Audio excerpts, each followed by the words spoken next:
बिस्मिल्लाहिर्रहमानिर्रहीम। अस्सलाम वालेकुम नाज़रीन, आप देख रहे हैं मेरा चैनल हमना हाशमी व्लॉग्स और मैं हूं हमना हाशमी। नाज़रीन, आज 25 नवंबर है।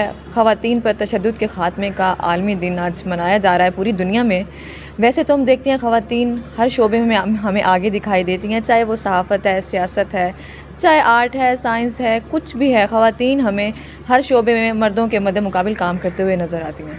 लेकिन एक चीज़ ऐसी है, वो है ख़वातीन पर तशद्दुद, जिसको हम कभी भी इग्नोर नहीं कर सकते। उस पर बात करना भी ज़रूरी है, क्योंकि ये हमें न सिर्फ घरों पर मौजूद ख़वातीन बल्कि काम करती हुई ख़वातीन, पढ़ी लिखी ख़वातीन जो कि अपना नाम बना चुकी होती हैं, वो भी तशद्दुद का शिकार दिखाई देती हैं। मेरे साथ मौजूद है सुहिरा तारिक, जो कि 24 न्यूज़ और रूही टेलीविज़न में ख़वातीन के इश्यूज़ को कवर करती हैं। ख़वातीन रिलेटेड बीट जो है वो काफ़ी टाइम से लेकर चल रही हैं, तो इनसे बेहतर ये कोई नहीं जान सकता कि ख़वातीन को राइट्स मिल रहे हैं या नहीं मिल रहे, और कितने केसेस डेली की बुनियाद पर तशद्दुद के रिपोर्ट होते हैं। इनसे बात करेंगे। अस्सलाम वालेकुम सुहिरा। वालेकुम सलाम। अच्छा सुहिरा, मुझे बताइएगा कि आप आज के दिन के हवाले से क्या कहना चाहेंगी कि आपको लगता है कि इनइक्वलिटी है? वैसे तो है, तो हम बात करने के लिए यहाँ पर बैठे हुए हैं। आपको क्या लगता है, और आपका कुछ इस तरह का एक्सपीरियंस आपने कुछ देखा हो, फिर उसके बाद हम इस डे की तरफ आते हैं। एक तो थैंक यू सो मच हमना कि आपने मुझे बुलाया और इस मौके पे हम बात कर रहे हैं। ये एक ऐसा टॉपिक है, जितनी इस पे बात की जाए उतना ही कम है। हम देखते हैं कि हर साल एक 15 रोज़ा मुहिम होती है, जो 25 नवंबर से शुरू होती है और फिर 15 दिन तक जारी रहती है।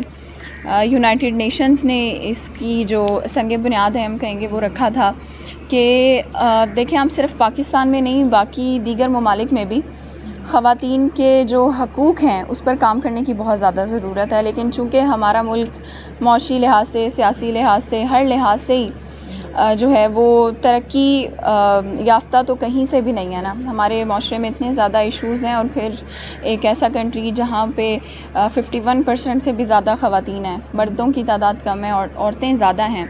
उसके बावजूद भी औरतों को अपने हकूक़ की जंग लड़नी पड़ती है। कुछ ख़वातीन उसमें कामयाब होती हैं और कुछ ख़वातीन जो हैं वो उस जंग में हार जाती हैं, जिनको हम देखते हैं। चूँकि मेरा ख़ुद का ताल्लुक़ मीडिया की फ़ील्ड से है और 6 साल से मैं तकरीबन इसी फ़ील्ड में हूँ, तो हम ना आप सबसे पहले तो यही देख लें कि ख़वातीन में अगर हम मुलाज़मत की बात करें ना, तो वहाँ भी अल्हम्दुलिल्लाह कि हम एक ऐसे इदारे से मुंसलिक हैं कि जहाँ पर ख़वातीन को राइट्स मिल रहे हैं, उनके ऊपर काम भी किया जा रहा है। लेकिन मुझे लगता है कहीं ना कहीं हमें बोलना भी पड़ता है ना अपने हकूक़ के लिए, फिर ही हमें मिलते हैं। तादाद ख़वातीन की आप देख लें, तालीमी इदारे भरे पड़े हैं हम ना, ख़वातीन ही ख़वातीन आपको नज़र आएंगी। नंबर्स भी उनके ही हमेशा ज़्यादा आ रहे होते हैं, लेकिन जब जॉब की बात आती है तो ख़वातीन आपको कहीं भी नज़र नहीं आती हैं। वो एक डिस्पैरिटी, इनइक्वलिटी वो रहती है, वो चाहे जो भी शोबा हम देखें। बिल्कुल हम ना ऐसे ही है।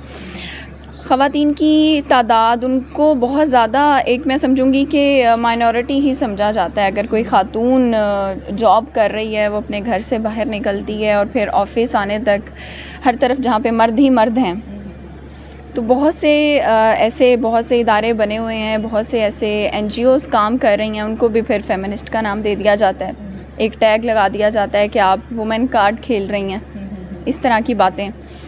मैं ये आपको बताऊं कि हमारे यहाँ पर ख़ास तौर पर जो साउथ पंजाब है हमारा, तो ख़वातीन का बहुत ज़्यादा इस्तेहसाल हो रहा है, बहुत ज़्यादा उनका जिस्मानी, ज़हनी, हर तरह से उनको टॉर्चर किया जाता है, चाहे वो पढ़ी लिखी हैं, चाहे वो अनपढ़ हैं, चाहे घर रहती हैं।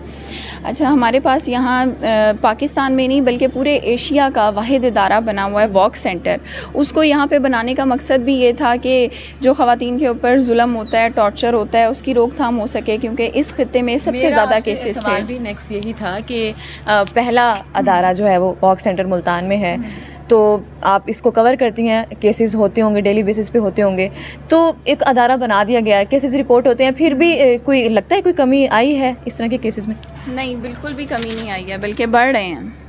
इदारों से जब हम बात करते हैं तो इदारे ये कहते हैं कि हमारे पास तो जितने केसेस आएंगे वो हमारी कामयाबी है, लेकिन ऐसा नहीं है, सॉरी ऐसा नहीं है बिल्कुल भी। ये उनकी नाकामी है, ये उनकी बुरी कारकर्दगी, उसको समझा जाएगा जब एक इतना बड़ा इदारा बना हुआ है, वहाँ पर केसेस आ रहे हैं ख़वातीन के, और अगर नहीं आ रहे हैं तो उसकी ये वजह नहीं है कि तशद्दुद रुक चुका है, बल्कि उसकी वजह यह है कि उन ख़वातीन के ऊपर ये भी पाबंदी लगा दी गई है कि आपने अपने घर से बाहर ही नहीं निकलना, क्योंकि आप जिस मर्द के ऊपर जाके बात कर रही हैं, जिस मर्द के हाथों आप तशद्दुद का निशाना बन रही हैं, वो कोई गैर नहीं है, वो आपके अपने घर में या आपके अपने इर्द गिर्द मौजूद होते हैं। आपको क्या लगता है कि इस चीज़ की एजुकेशन देना ज़रूरी है? वैसे तो अगर हम देखें तो हम पढ़ी लिखी लड़कियां भी, आपके सामने बहुत सारे केसेस होंगे, मैं तो इस चीज़ को कवर भी नहीं करती हूँ, इतना मुझे अंदाज़ा नहीं होता होगा, आप कवर करती हैं, तो पढ़ी लिखी लड़कियां भी इस चीज़ का शिकार होती हैं। तो जब हम कहते हैं कि एजुकेशन देनी चाहिए, तो एक एजुकेटेड लड़की भी अगर नहीं मनवा पा रही है तो क्या कहेंगी इस बारे में? अच्छा, उसमें हम ना सिर्फ मर्दों की नहीं, हमारी ख़वातीन की और यंग लड़कियों की बहुत ज़्यादा गलती इसमें मैं समझती हूँ है कि अल्लाह ताला ने तो मर्द और औरत को बराबर बनाया है, तो फिर हम क्यों मर्द के ऊपर डिपेंडेंट हो जाती हैं?